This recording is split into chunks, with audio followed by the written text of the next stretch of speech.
la liberación del pueblo de Dios. Fíjense que cuando se estudia el Éxodo, y más cuando se estudia esta parte, cuando los hijos de Israel ya están listos para el milagro de liberación. O sea que ya se cumplieron los 400 años que Dios había dicho. Israel estaba listo para el milagro. Y Moisés también estaba listo para ser usado por Dios. Entonces, después que ellos celebran, hermanos, el Cordero Pascual, o sea, la Pascua, por primera vez en la historia del pueblo de Israel, celebran la primera Pascua, donde ellos agarraron la sangre del Cordero Pascual y lo pusieron entre los dinteles de las puertas como una señal de protección para el pueblo de Dios. Y esa era la señal, pues. Esa sangre representaba protección y liberación para el pueblo. O sea que el ángel de la muerte no iba a pasar por la casa de los hebreos, porque la señal era el acuerdo entre Dios y su pueblo, que cuando el ángel de la muerte pasara, hermanos, iba a pasar de largo.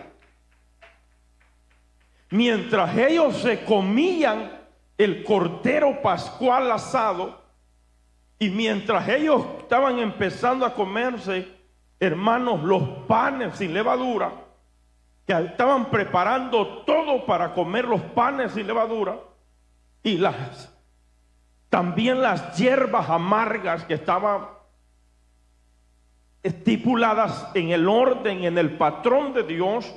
Entonces, pero Israel también estaba con el bordón y estaban listos de pie para el orden que Moisés le diera. O sea que ellos estaban comiéndose el Cordero Pascual, pero estaban listos con todo ya en sus manos para poder salir hacia la dirección que Dios los iba a guiar.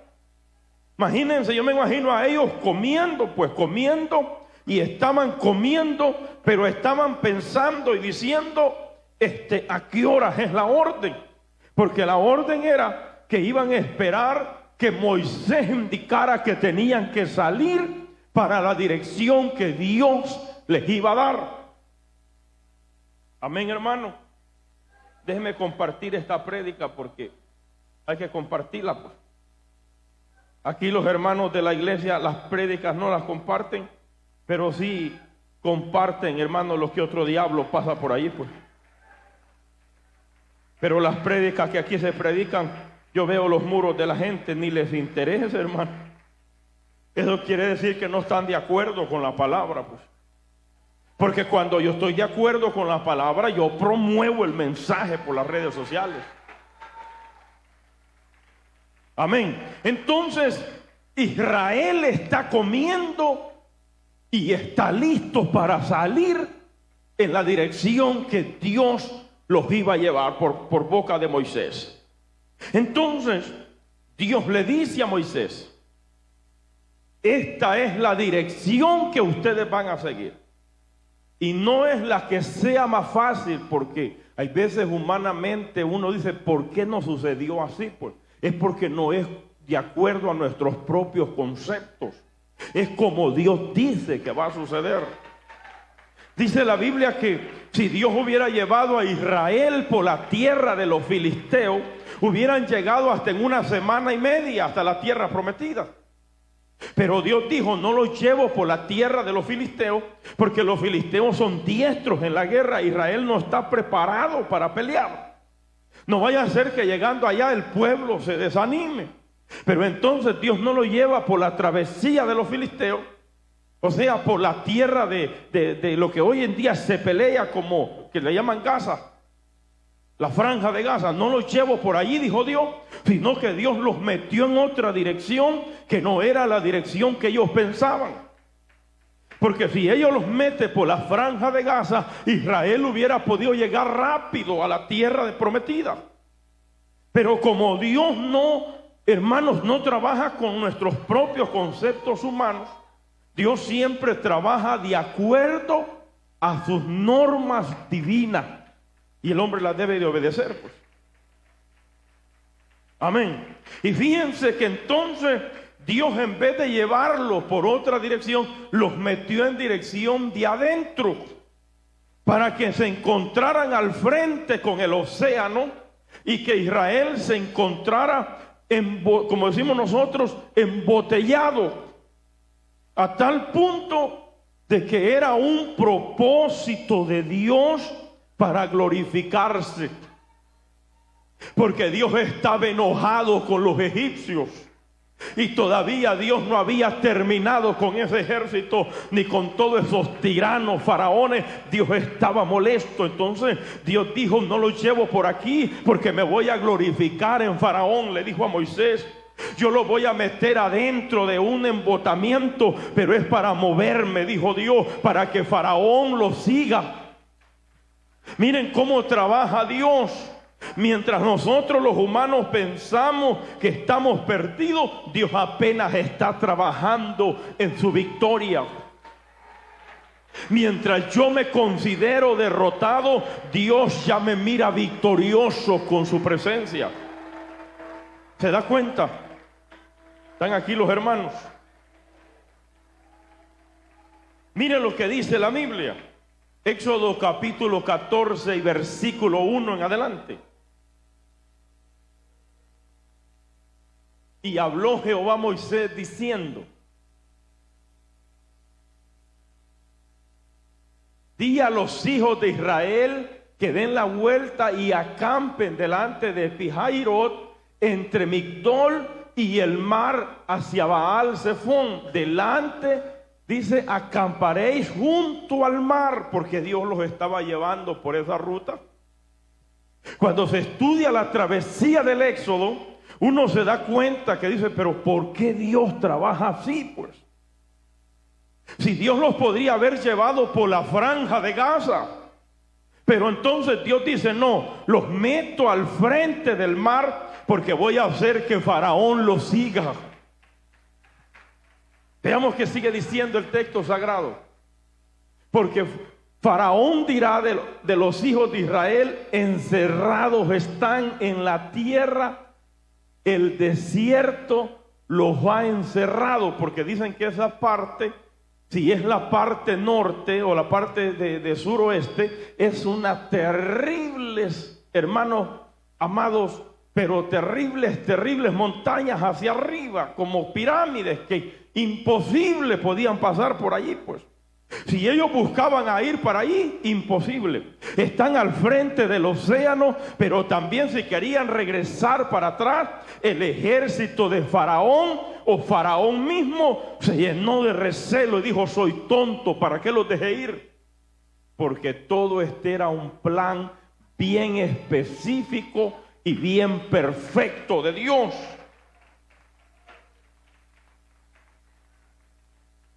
Y dice el verso 4, porque ahí voy a arrancar, dice: y yo endureceré el corazón de Faraón para que lo siga, y seré glorificado en Faraón y en todo su ejército, y sabrán los egipcios que yo soy Jehová. Y ellos lo hicieron así. ¿Cuál era el propósito de Dios, hermanos? Manifestar su poder contra el enemigo. Porque Faraón había sido un tirano, salvaje, déspota. Era un hombre con tanta maldad que había subyugado a Israel, los había pasado los peores trabajos y los había azotado por años, los había hecho sufrir por años. Y Dios dijo: eso no se va a quedar así. Es que Faraón no se va a quedar chupando el dedo, dijo Dios. Lo voy a hacer pagar porque ha hecho sufrir a mi pueblo. ¿Se da cuenta? Yo no sé, a nosotros Dios nos impide vengarnos, hermanos, pero Él sí se sabe vengar. A nosotros los cristianos Dios no nos da permiso de pelear con nadie, pero Él sí pelea por nosotros. Él sí sabe vengarse, porque está escrito, dijo, mía es la venganza, dice Dios, yo daré el pago. Alabe la gloria de Dios. No los venguéis vosotros, amados míos. Dejad lugar a la ira de Dios, porque Dios sí se venga. Y cuando Dios se venga, ay, hermanos, cómo duele para el contrincante que se levanta contra Dios. Nosotros es que parecemos viejas de mercado peleando con la gente por las redes sociales. Usted está loco, váyase a votar usted solo. Si encuentra un dumpster por ahí tírese en un basurero. Usted no sirve ni para rezar porque no sabe ni orar, pues. Peleando por las redes sociales con la gente. Hay muchos cristianos peleando. Usted está loco, Dios no necesita que nadie pelee por él. Si una persona maldiciente por las redes sociales sale hablando locura, deje que Dios pelee por nosotros. Allá andan los cristianos por las redes sociales. Mire, hijo del diablo, el Señor te va a hacer esto, el Señor te va a hacer lo otro, el Señor, usted botando saliva que tanto que la necesita, pues. Se da cuenta que este plan no lo planeó Moisés. Este plan lo planeó el que estaba guiando a Moisés y al pueblo. Cuando Faraón se dé cuenta que Israel está encerrado, entonces va a ir en busca de ellos. ¿Cómo es Dios, verdad, hermano? A Dios, ¿quién lo entiende? Y dice la Biblia que entonces Israel, están aquí los hermanos. Veamos el ejército poderosísimo que tenía Faraón. No crea que era cualquier cosa. No. El ejército de Faraón era el ejército más poderoso del mundo de su tiempo. Era donde estaban los peores o los mejores guerreros diestros en las lanzas y en la espada. Y tenían carros primitivos, pero eran los carros en ese tiempo poderosísimos. Veamos qué dice la Biblia, capítulo 14 y el versículo 5. Y fue dado aviso al rey de Egipto, a Faraón, pues, que el pueblo huía, y el corazón de Faraón y de sus siervos se volvió contra el pueblo, y dijeron: ¿cómo hemos hecho esto de haber dejado ir a Israel para que no nos sirva? Porque ahora les iba a tocar a ellos coser los ladrillos, hacer los ladrillos, y les iba a tocar coserlos y buscar la paja también para poderlos ¿qué? Hacer, pues. Así como los blancos, los americanos, por más que se la lleven de creídos e ingreídos, y que se la lleven que ellos son los grandes, sin los hispanos y sin la gente, con la mano de obra de los hispanos y de la gente que trabaja en esta nación, no son nada, pues. Si ahora son un atajo de haraganes, quien hace el trabajo de la gente que viene de otros países. Así dijo un americano el otro día, no sé qué pelean, dijo los gringos racionalistas de este país, tan locos. Si el trabajo quien lo hace por nosotros es la gente hispana. Si ellos solo sirven para mandar, pues. ¿Se da cuenta? Y Faraón dijo: nosotros nos va a tocar hacer los ladrillos, buscar la paja, nos va a tocar a nosotros buscar todo y cultivar nuestros propios ladrillos, porque se nos va la mano de obra. Se los va, hermanos, las manos que trabaja haciendo los ladrillos. Entonces Faraón dijo: el peor error que hicimos, pues vamos por ellos.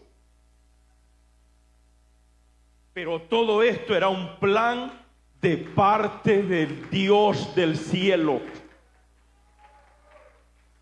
¿Se da cuenta? ¿Se da cuenta cómo trabaja Dios? A Dios no lo entendemos nosotros, pero a Dios nosotros lo obedecemos.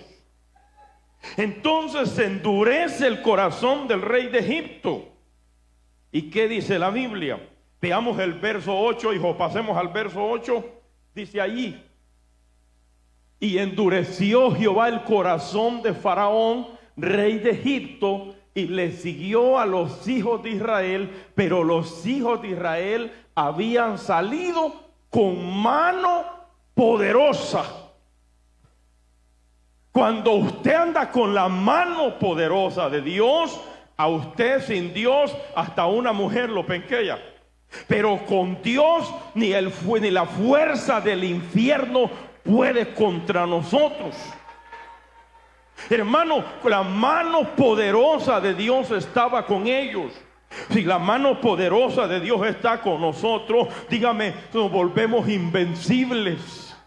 No, no somos nosotros, no, es el Dios que está con nosotros. La mano poderosa de Dios está con nosotros.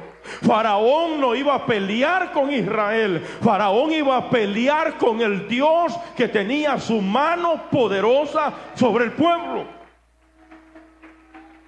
Por eso te digo en este momento, y el tema se llama la liberación del pueblo de Dios. Cuando usted sienta que usted ya no puede, pues que se siente que en algún momento está decayéndose, que ya no tiene fuerzas, que a usted le parece que ya está vencido, pues usted mismo se declara derrotado. Cuando usted piense que usted está derrotado, pero si usted todavía no ha doblado su fe, si usted todavía su ancla está fundada y está anclada en Jesucristo, si usted todavía, hermanos, no ha negado a Dios, quizás se siente que no puede, pero su fe todavía está anclada. Entonces, ¿por qué temer? Espérate, es Dios el que va a pelear por nosotros. Es Dios el que va a pelear con vuestros enemigos. El Dios el que va a pelear contra los demonios. Porque los egipcios representan al mundo, representan a los demonios. El mundo representa la fuerza de maldad. Es Dios que va a pelear contra las fuerzas de maldad, y nosotros vamos a salir victoriosos. Por eso hay veces es mejor callarse y esperar. Alaba lo que Él vive.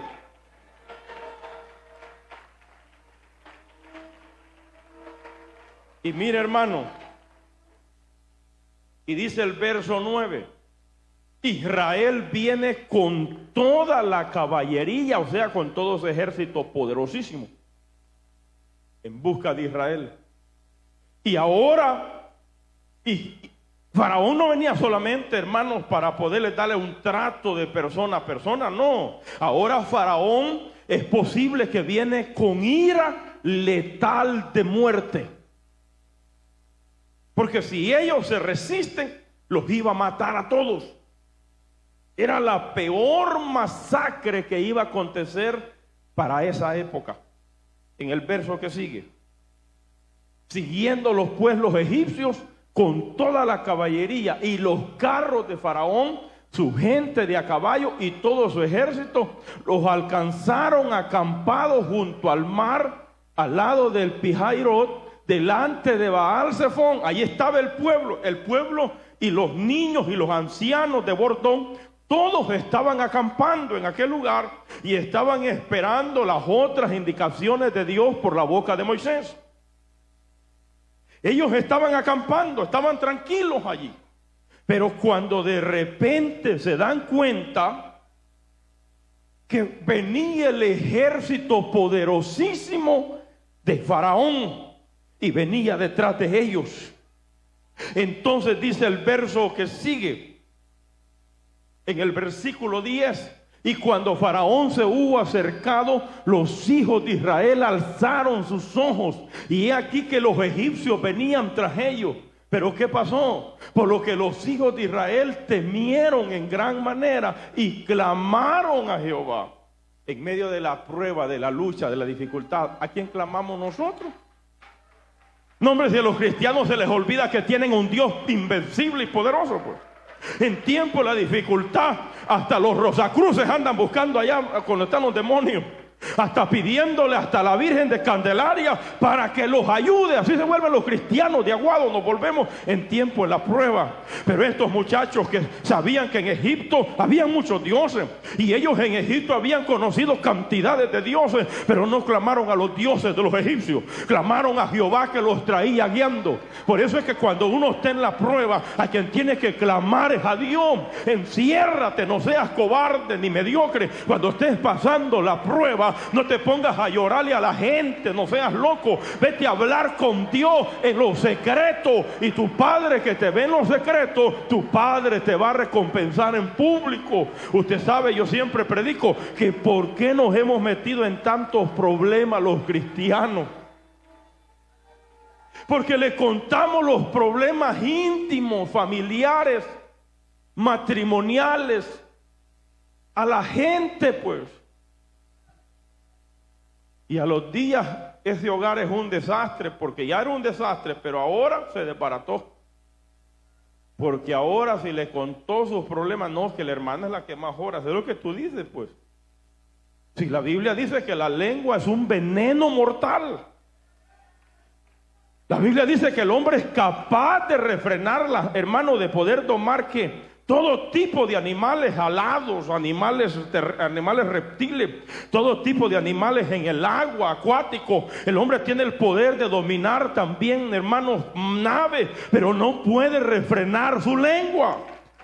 Por eso es que es menester que nuestros problemas no se los contemos a nadie. Si va a clamar, clame a Jehová de los ejércitos. Pídale a su Dios en su necesidad. Vaya a hablar con Dios, llórele a su Dios. Ahí sí se vale. Llórele, grítele y dígale: te necesito, Señor, no puedo. Pero cuando le decimos a Dios no puedo, entonces el auxilio de Dios llega.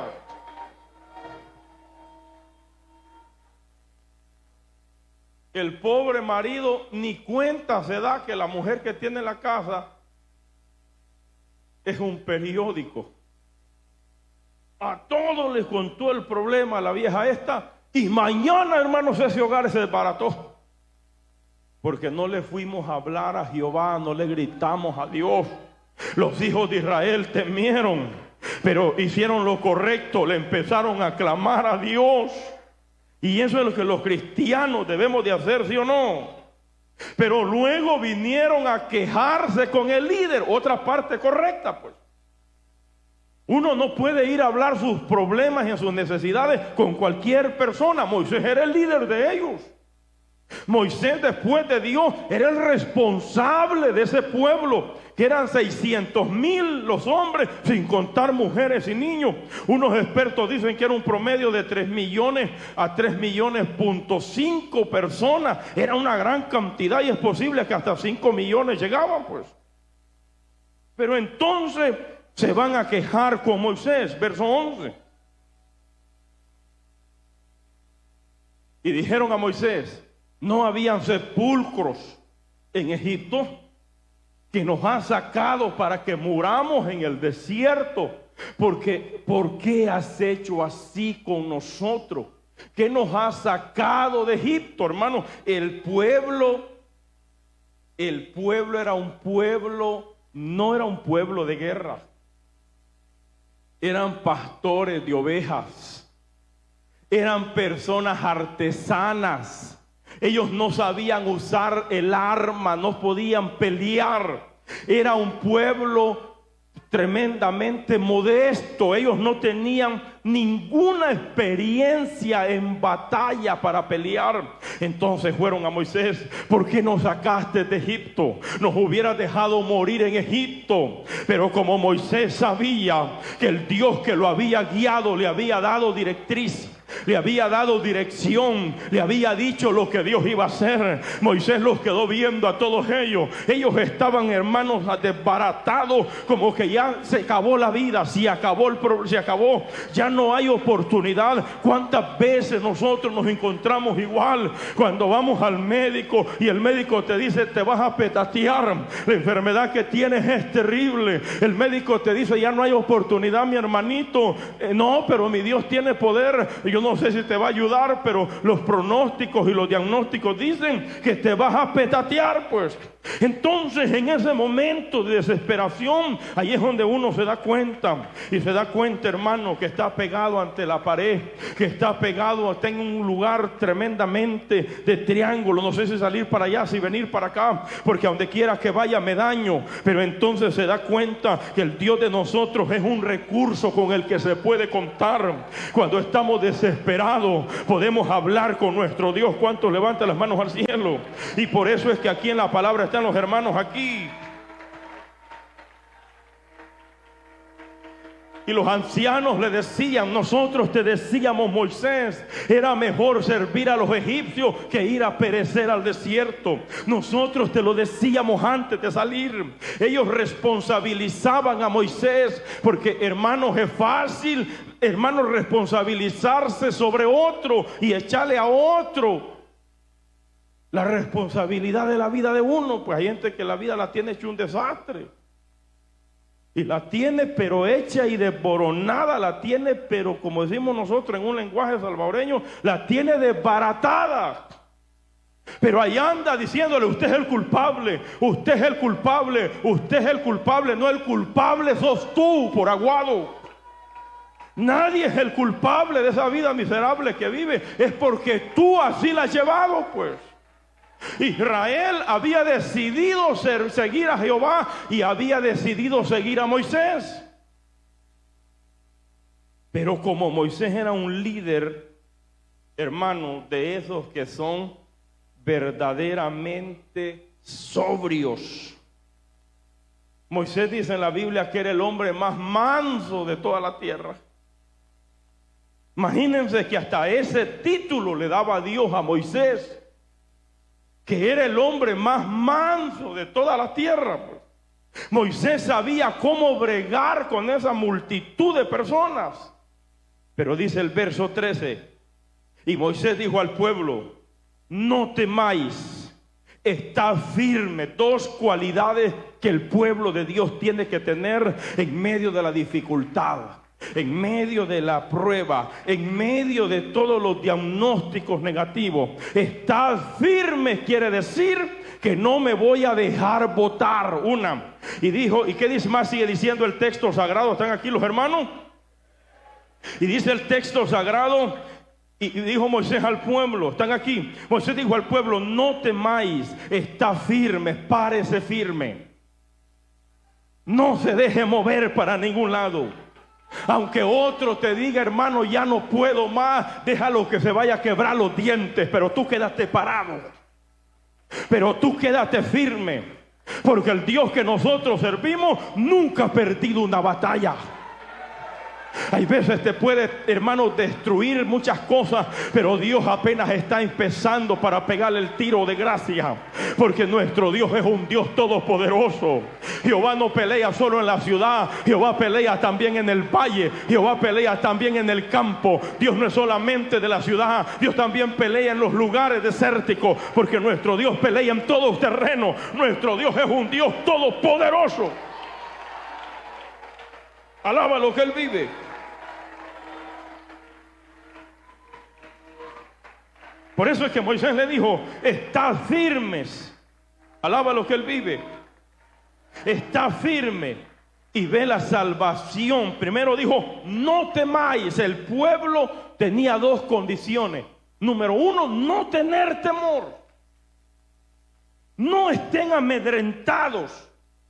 No tengan miedo. Se traduce en el español: no tengan miedo.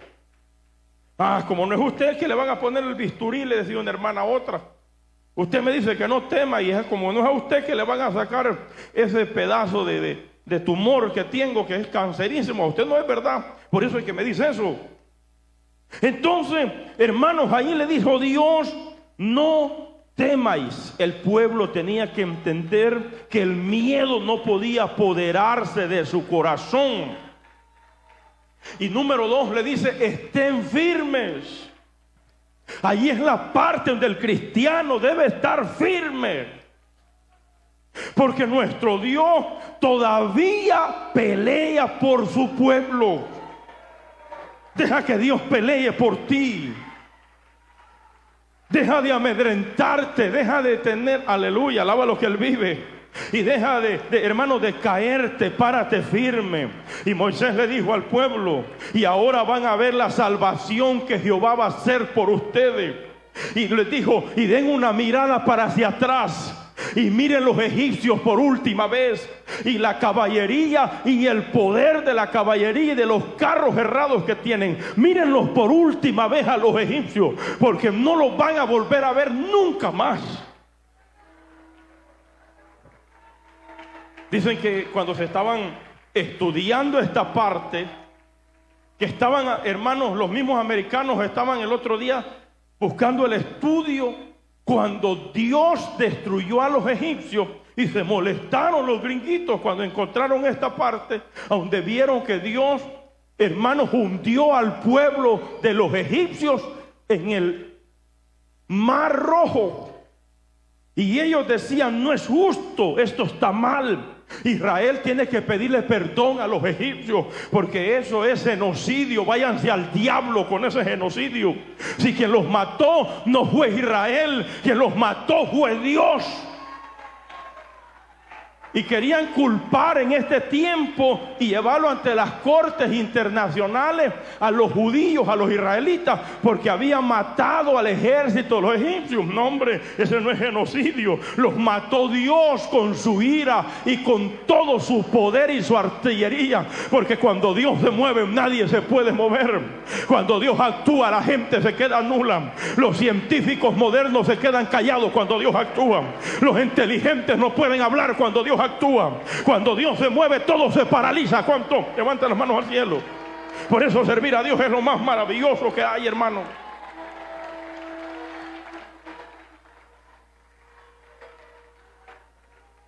Pero me gusta lo que dijo Moisés: porque los egipcios que habéis visto, nunca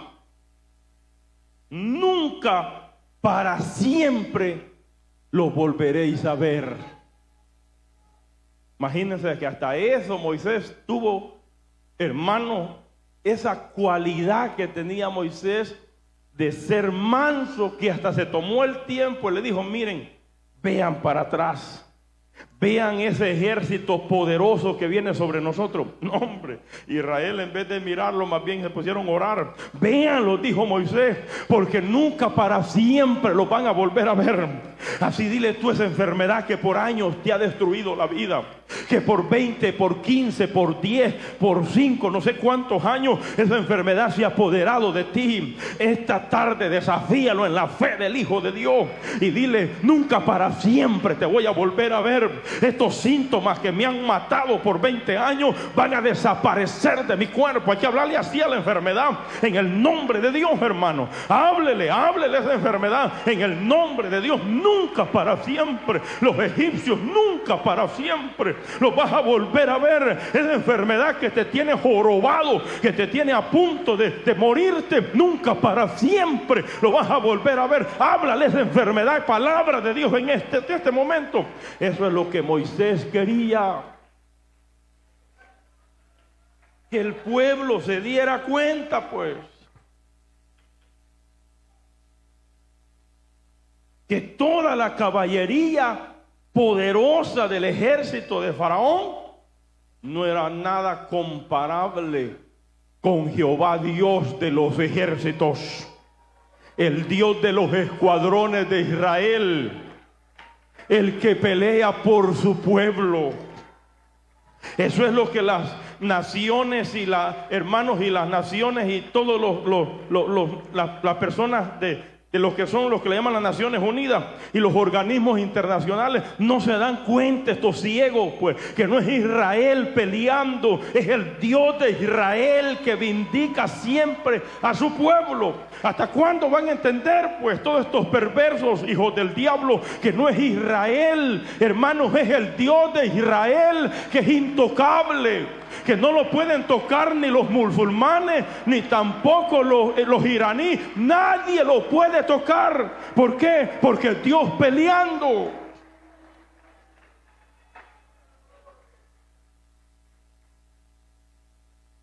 Nosotros es que parecemos un mar de lágrimas ahí cuando estamos en prueba. Yo he ido a ver hermanos cuando están en pruebas y no salen, pues le dice a la mujer, dile al pastor que no puedo salir, pues. Y dígale ese arruinado que salga, hombre. No, dice que no se siente con fuerza, que no está en un momento para recibir personas, pero yo no soy una persona normal, yo soy su pastor, pues. Dígale que yo lo ando visitando para orar por él, pues. Hermanos, y le dije, ayer no estaba dirigiendo, ayer no estaba predicando, y estaba gritando en el altar, pues, y decía, pueblo, ¿quién dice miedo, pues? Y ahora está encuevado como el armadillo, que salga. Y que venga a sacar el pecho que estaba sacando en el altar, pues. Eso es lo que Dios quiere de su pueblo. Hermanos, que en medio de la prueba, gloria a Dios. Alaba lo que Él vive. Pero dice la Biblia, en la parte número 2, y Jehová le dijo a Moisés, le dijo al pueblo, Jehová peleará por vosotros. Tranquilo, Dios va a pelear por nosotros. Si nosotros andamos en la perfecta voluntad de Dios, Dios va a pelear por nosotros. Dios va a pelear por nosotros. Hermanos, ¿qué? Es que está en la palabra, pues, está en la palabra. Jehová peleará por vosotros. Y el texto sagrado que es tan lindo, que a cada rato lo citamos, dice, y vosotros estaréis tranquilos. Pero esto es cuando yo descubro verdaderamente que Dios va a pelear por mi vida. Dios va a pelear por nosotros. Tranquilo, que Dios va a pelear por su iglesia. Alaba lo que Él vive. Si andamos en la voluntad de Dios, deje que Dios pelee por usted, pues. ¿A dónde está el contexto de este versículo? Vamos a lo que dice Segunda de Crónicas capítulo 20 y versículo 15. Segunda de Crónicas capítulo 20 y versículo 15.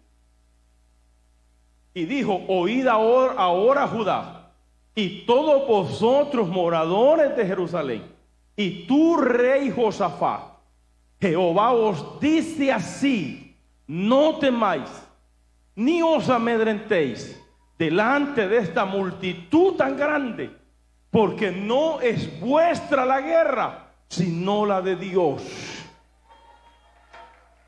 Pastor, viera la lucha que yo tengo, el diablo me ha tirado de todo, pero la guerra no es nuestra, la guerra es de Dios.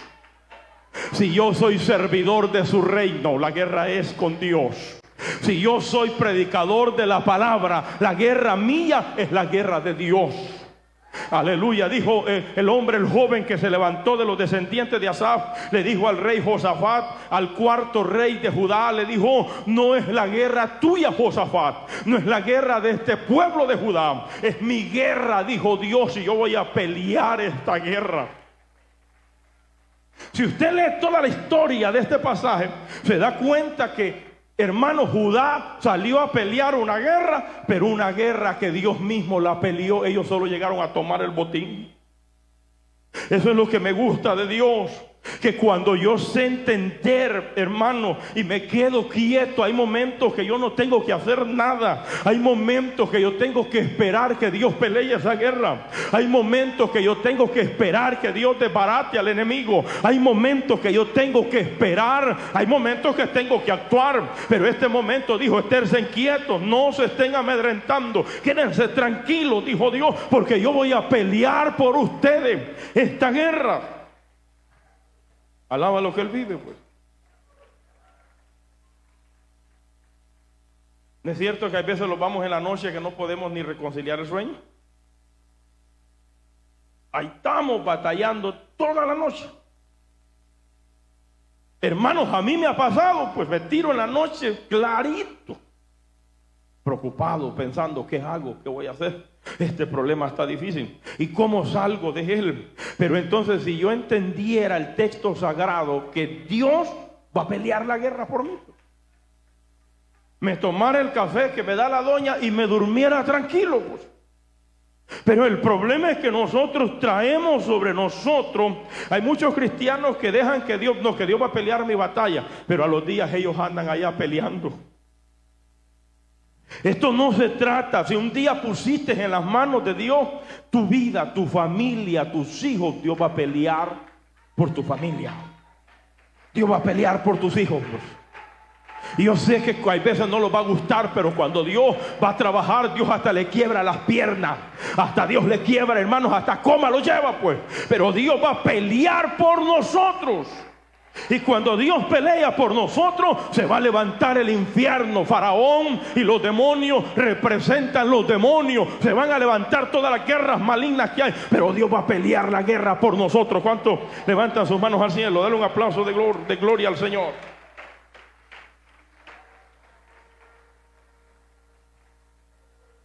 Pero mire, hermanos, en la parte número 3 dice el versículo 15 de Éxodo capítulo 14. Entonces Jehová dijo a Moisés,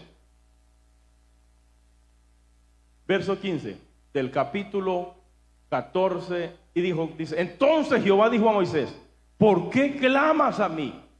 Di a los hijos de Israel que marchen. Yo he dicho que hay momentos que no hay que clamar. Ya clamaste pues, ya le pediste a Dios por muchos años, ahora simplemente camina en fe pues.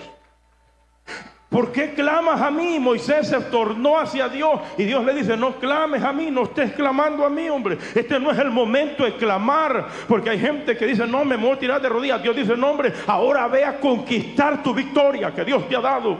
Simplemente dile al pueblo que marche y que obedezca a mi voz y camina. El pueblo tiene que entender que todo tiene su tiempo. Hay un momento para clamar, pero hay un momento para ir a tomar. ¿Cuántos levantan las manos al cielo? El botín que Dios tiene para nosotros. Hay un momento que hay que llorar y clamar por ti, pero hay momentos que hay que actuar en fe. Hay momentos que hay que recibir el milagro. Hay momentos que esa es la tarde de la bendición. El pastor está predicando que Dios es un Dios de milagros extraordinarios. Hay momentos, ya le clamaste a Dios por años, esta es la tarde para venir y a caminar y actuar en fe y recibir el milagro que tú necesitas. Dile al pueblo que clame, no, dile al pueblo que marche.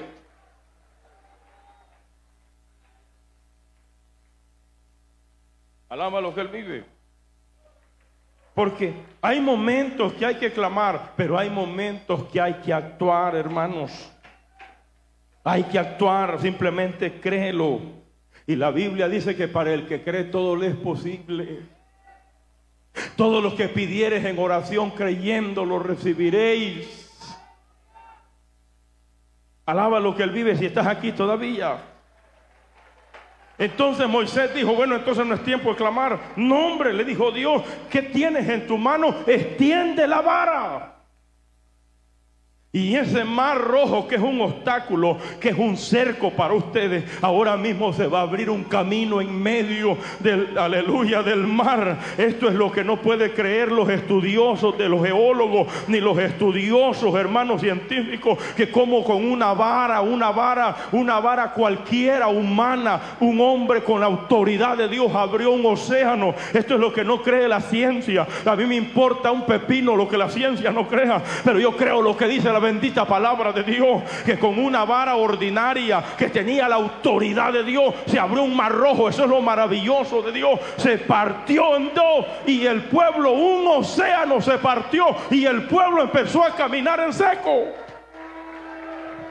No, hombre, esto no es para los científicos ni para los de la inteligencia artificial, a ellos que se vayan al diablo. Esto es para los que vivimos por fe, que con una vara ordinaria se abrió un océano. Esto solo es de locos el evangelio, pero prefiero estar loco, pero le creo a un Dios de milagros y de prodigios, un Dios que abre el océano, un Dios que hace maravilla. Ese es el Dios que nosotros tenemos. Levanta las manos al cielo. No caminamos por la ciencia, no caminamos por la inteligencia artificial, nosotros caminamos por fe, andamos por fe. Con una vara ordinaria se abrió un océano. Ese es el poder de Dios. Levanta las manos al cielo. Por eso el que cree en Dios recibe el milagro en tu vida por la palabra.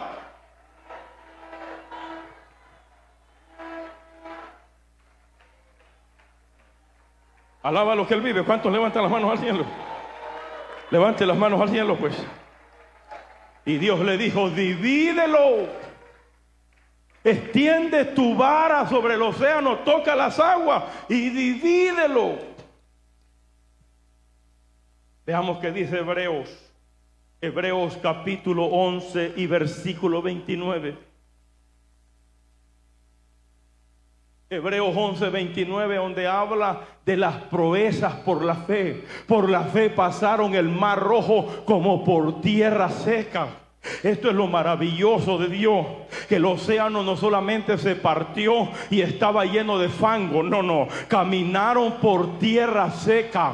Dios abrió, hermanos, una carretera seca. No se sabe de qué calibre la hizo, no se sabe si es que la hizo con concreto, la hizo con asfalto o la hizo con barro, pero que estaba dura. Y ellos caminaron por en medio del océano. Ellos, me imagino que caminaban y miraban las paredes de las aguas aquí, las paredes de las aguas allá, pero ellos iban caminando en fe. Levanta las manos al cielo.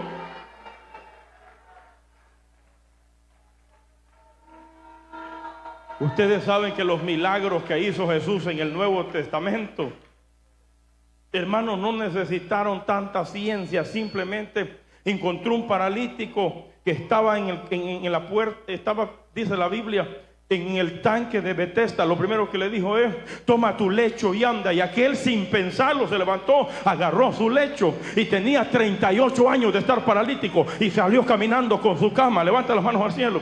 A otro le dijo: ve, y le untó lodo, hizo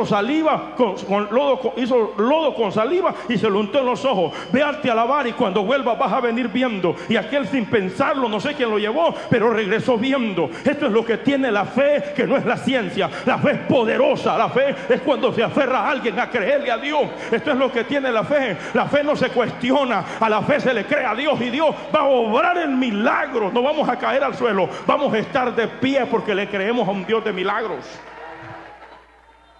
Alaba lo que Él vive, que Dios está aquí en esta hora. La presencia de Dios está aquí, pues. Aleluya. Hermanos, y algo tan extraordinario, lo puedo decir así, es que los egipcios estaban a menos de 1 kilómetro de ellos para destruirlos, según se ha demostrado por los eruditos. A menos de medio kilómetro, cuando ya los habían acercado cerquita, estaban a punto de caerles, pues. Pero lo maravilloso de esto, miren lo que dice la Biblia: cómo Dios logró detenerlos y frenarlos para que no se acercaran a su pueblo. Capítulo 14 de Éxodo y versículos 19 y 20. Vamos a leerlo, hijo, ahí rápido, porque el tiempo se me está traicionando.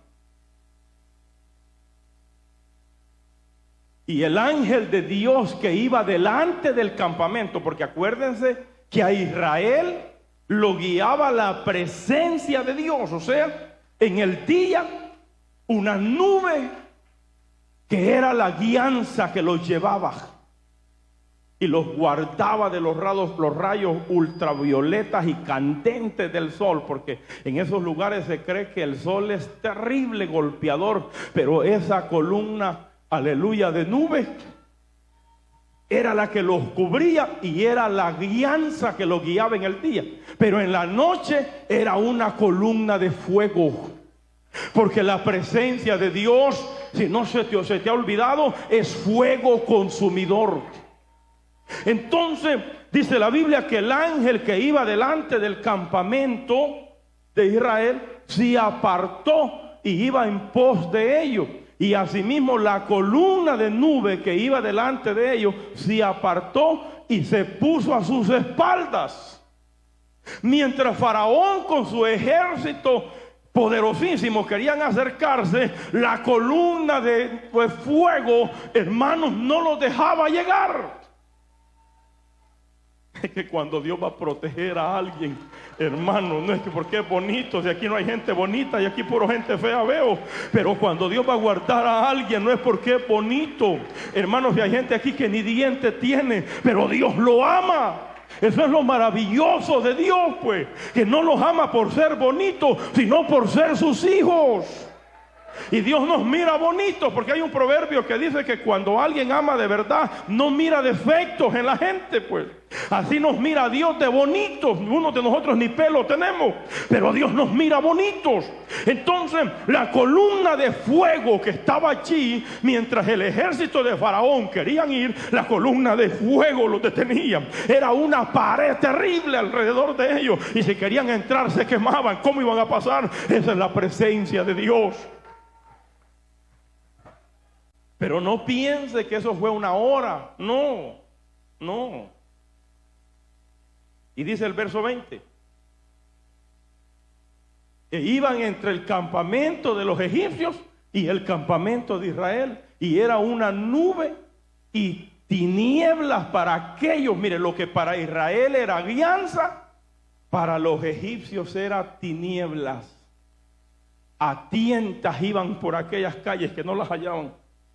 Porque eran unas penumbras tinieblas que los habían opacado. Israel tenía semáforos de luz, ellos tenían tinieblas. Y dice la Biblia, para aquello, y alumbraba Israel de noche, y en toda aquella noche nunca se acercaron los unos a los otros. No fueron 2 horas, 3 horas, toda la noche. Mientras Israel iba pasando el océano en tierra seca, los egipcios quisieron hacer lo mismo. Pero la columna de fuego no los dejaba pasar. Levanta las manos al cielo. Pero dice Hebreos capítulo 11 y versículo 30. Quiero leerlo con vosotros allá arriba. Veamos, no, hijo, vamos al verso 29, perdón, hijo, porque no lo leí completito. Dice, por la fe pasaron el mar rojo como por tierra seca, y intentando los egipcios hacer lo mismo, fueron ahogados. ¿No es cierto que los hijos de Israel iban tranquilos, hermano? Imagínense que ellos no llevaban prisa, pues. Primero porque llevaban ancianos, llevaban niños de pecho. Ellos iban despacio, pero la columna de fuego no los dejaba ingresar ante ellos. Y toda la noche la columna de fuego los quemaba. Entre más querían entrar, los quemaba. No podían entrar durante toda la noche. Entonces los hijos de Israel lograron pasar en seco. Llegaron al otro lado. En ese momento Moisés recibe la orden. Con la misma vara que abrió el mar rojo, ahora era tiempo de cerrarla. Y los egipcios estaban adentro, porque ellos quisieron hacer lo mismo, mas Moisés agarró la vara. ¿Cuánto levanta las manos al cielo? Están aquí los hermanos. Y dice el verso 27, con este cierro, del capítulo 14 de Éxodo 14, 27, y ahí cerramos. Entonces Moisés extendió su mano sobre el mar, y cuando amanecía el mar se volvió en toda su fuerza, y los egipcios al huir se encontraron con el mar, y Jehová derribó a los egipcios en medio del mar. Luego los cuerpos de los egipcios yacían por la playa, todos muertos, con todo su ejército poderosísimo. Los hundió la ira de Dios. Nunca te apartes de Dios a diestra ni a siniestra. Si el que se quiere ir, que se vaya, que se lo lleve el diablo. Pero usted no se aparte de la mano de Dios, que mientras Dios esté contigo, muchos te van a ver y te van a querer ver podrido, perdido, pero no lo van a lograr ver, porque Dios es más fuerte y es poderoso, gigante. Dios es el que pelea por nosotros esta batalla. Y el tema se llama la liberación del pueblo de Dios. ¿Cómo fue librado de la muerte? Por la mano poderosa de Dios. Póngase de pie conmigo.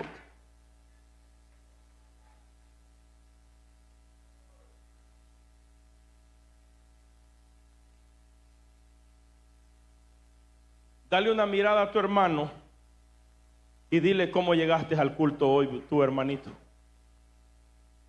Sí, porque al principio llegó con una cara como de soldado mal pagado. Pero ahora mirarle la cara, sonriendo de oreja a oreja está el hombre. Y la hermanita, vele, mírele la cara ahora. Venía aquí, por eso es que quedarse cuando hay un culto es un peligro. Hermanos, allá el diablo te hubiera metido juego, pero juego del pecado, y te hubiera llevado hasta bailar ahí a la pupusa loca, pues. Gracias a Dios que viniste al templo con esa cara que andaba de soldado mal pagado, y ahora vas bendecido porque oíste la palabra, y la palabra te ha fortalecido, y te has dado cuenta que ese mar rojo que está enfrente, Dios lo va a partir en dos para que tú pases por tierra seca. Levanta las manos al cielo para que tú pases y camines en dirección de bendición, porque ese es el Dios que bendice, pues. Vamos, levante sus manos al cielo, todo el pueblo. Si hay alguien en esta tarde que quiere pedir perdón y que quiere venir aquí a buscar la oración, véngase. Véngase en el amor de Cristo, véngase. Véngase, lo llamamos para orar por su vida, por su necesidad. Dios bendiga a este varón. ¿Hay alguien más? Dios lo bendiga. ¿Hay alguien más que quiere venir aquí al altar a pedir perdón y a buscar la ayuda de Dios? Véngase. No importa si trabajas en un gogó, no importa si trabajas de cualquier oficio pecaminoso, no importa, véngase. Véngase para acá, camine para acá, pues. Véngase a buscar la ayuda de Dios, porque mejor es buscar la ayuda de Dios, hermanos, que buscar otros placeres malvados o buscar la ayuda del diablo. Pues mejor la ayuda de Dios. Véngase, camine. Véngase, camine. Cristo te llama. Véngase a buscar la ayuda de Dios.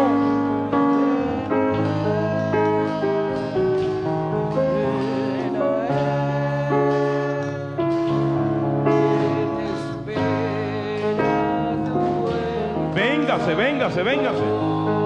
Y han diagnosticado un tumor. ¿Qué te han diagnosticado? No importa. Véngase. Que ese mar rojo se va a partir ahora, pues. Y aquí está la vara de Moisés, la autoridad de la palabra, pues.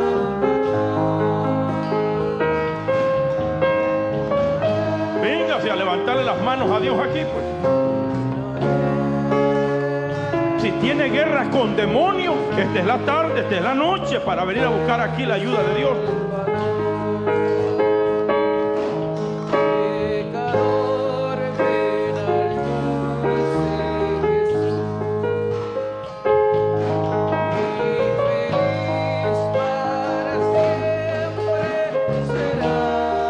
A levantar esas manos al cielo.